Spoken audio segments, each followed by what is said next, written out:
I'm Jeff Cornwall, and this is the Entrepreneurial Mind. Today our guest is JD Hartwig. He has a CrossFit gym here in Nashville. We'll be back to talk with him after this.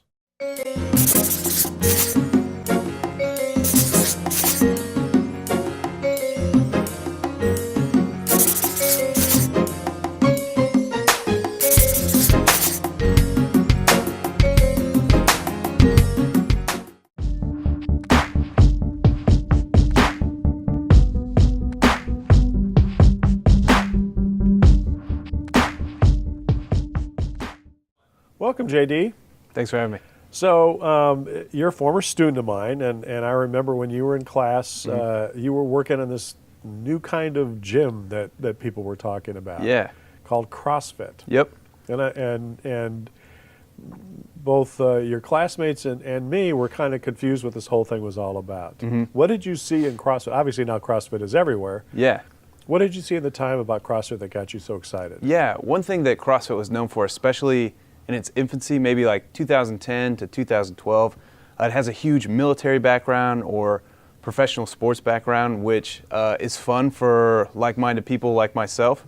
But what really got me excited was I saw the scalability in terms of the movements and the workouts and how you could bring community into fitness and make it applicable for everybody, not just people who are already gym rats or meatheads or super into working out. Okay. And I really enjoyed that like all-encompassing aspect of it. All right. So the relationship with CrossFit, it's not a franchise per se, is it? Is that right? You're correct. Yeah, it's a licensing agreement. So and how does that look? yeah, so CrossFit HQ is a company that we pay a licensing agreement to. It's a one-time fee, or like once a year. Once you pay it, you're grandfathered in for the rest of your business's life. So early on, if we would have affiliated in 2008 versus affiliating right now, the cost is a little bit different, of course. And that's really it. They've got plenty of resources as far as becoming a good trainer or running a good business and all that kind of stuff. But in all reality, you're really out on an island. And there's some great things about that, and there's some negatives about it too. But it's worked really well for us. It sounds like it gives you a lot of freedom to kind of run it the way you want to do it, other than you have to follow their regime, I assume, in terms of the workouts. You're absolutely right. So CrossFit HQ really prides itself on being a training company only. So as far as hiring people or running a business or how much you want to charge or anything like that, that's all up to you. But they try to make lots and lots of resources as far as like the actual working out or the movements that go on inside the gym. And there's nothing that would prevent somebody from opening a box, which is what they call the CrossFit gym. Yep. Right next to you. No, Somebody could do yeah, that. it happens all the time. I think there's 6 gyms within like a 2-mile bubble of where we are. So how do you compete in that kind of an environment? It's a good question. I think like number one, just like in anything else, you got to be really good at your job. And that has to do with CrossFit or any other type of business that you want to run. I think secondly, we try to look at everything with an abundance mentality. So I don't think, there's only 1,000 people in Nashville who want to do CrossFit, and I have to get as many of those 1,000 people as I can. I try to make CrossFit applicable to all sorts of different kinds of people. So when you're expanding the pie, instead of just trying to get a slice of it, there's a lot more room for opportunity. You got any old guys like me in the gym? Yeah, we got plenty. Oh man, I thought you were going to say no. We've had grandparents, college kids, former athletes, people who've never worked out in their life. We had a member who was blind for a couple years. It was great. Yeah, Wow. really So cool. there's no excuse.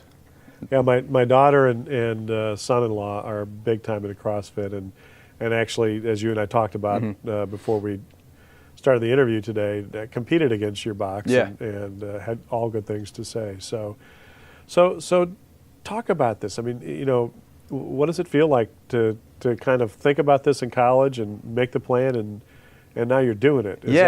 In one sense, it made a lot of sense. While I was studying at Belmont, pretty much the entirety of my senior year, through a variety of different classes, I kind of built more layers and layers and layers on the same project, which was always a CrossFit gym. So it wasn't like I graduated and had nowhere to turn to and just like picked something out of a hat and went for it. On the other side of the fence, starting a business at any point, I would imagine, but especially when you're a young person and just out of school, can be challenging, can be scary. It's easy to think that you know exactly what's going on, and that's usually when you don't. Right. So I think it's been easy to know what to do, but in terms of how to do it and how to use yourself in the best way possible for everybody involved. That's been a big learning experience for me. So did you launch right out of college? I'm trying to remember. It was as you were graduating. Right, that's a good question. So the business actually opened without me while I was a senior It's in called college. On the End CrossFit, Yes, it's by the called- way, for people here in Nashville. Yep, right by Centennial Park. So the business opened while I was in college. Almost immediately after it opened, I started working there just as a trainer. And as I was continuing to do this project through school and kind of thinking, do I want to have a business job? I graduated with solely business education, or do I want to do something in the fitness line of things? I started talking to the guy who's now my partner now, more and more and more. After I finished school, I was traveling. I rode my bicycle across the country with some friends. I remember that, yep. Yeah, for Fundraiser kind of thing. Yeah, exactly. It was a really great trip. While I was doing that, I was working out what ended up being a deal with the guy who's my partner now. And so at that point, the business had been run almost like a hobby, which is not a bad thing. I think there's still lots of value that can be lent in that way. But it wasn't a professional or sustainable business, I don't think, at that point. So once I came in, that was one of both of our major goals was let's take this out of like something we do in our spare time that's fun and turn it into something that can really last a long time and offer a consistent service to people. So was it, talk about the process of negotiating a partnership with somebody. I mean, Yeah. It's an ongoing business, and how did you kind of figure all that stuff out? It's really hard. And I'm not necessarily a super detailed person, so getting bogged down in some of those little nuances was really frustrating to me. I would much rather agree and then move really quick and get to work.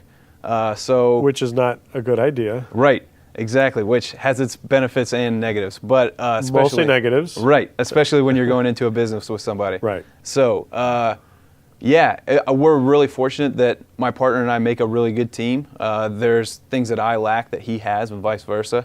As far as making the deal goes, we went through all sorts of different processes in terms of valuing the business and how we wanted to structure payment and things like that. And the real thing that I learned there was just there's no one right way to value a business, especially when the business is ongoing. At the end of the day, you both have to agree.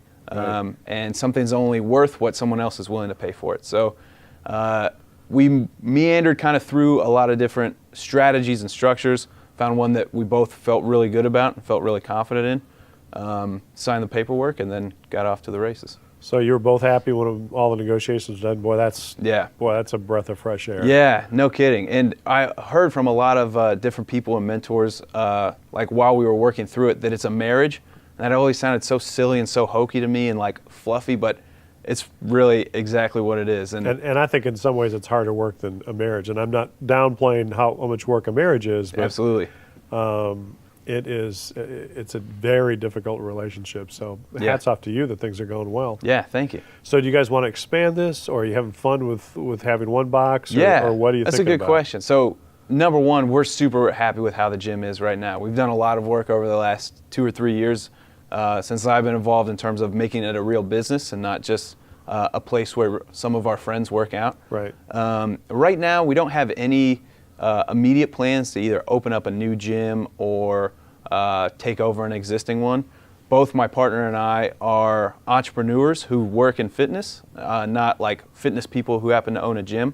Not to say that we would never do anything in fitness again, but that's not in our immediate plan. So you might do other businesses as well as this? Yeah, my game plan when I got into the gym was to create it to be sustainable without me, so that either the gym could exist or be sold, to free up my time and resources to do other things if I were to want to. So if I love the work that I do every day. I wake up really pumped and jump out of bed and get right to it, and that's great, and I'm happy to keep doing it. But if things change or new opportunities arise, having that flexibility to a certain degree is important to me. Well, please make a promise to come back and visit us when the next opportunity comes. We'll talk about that as well. That sounds great. All right. I'd love Thanks, to. JD. Thanks, Dr. Cornwell.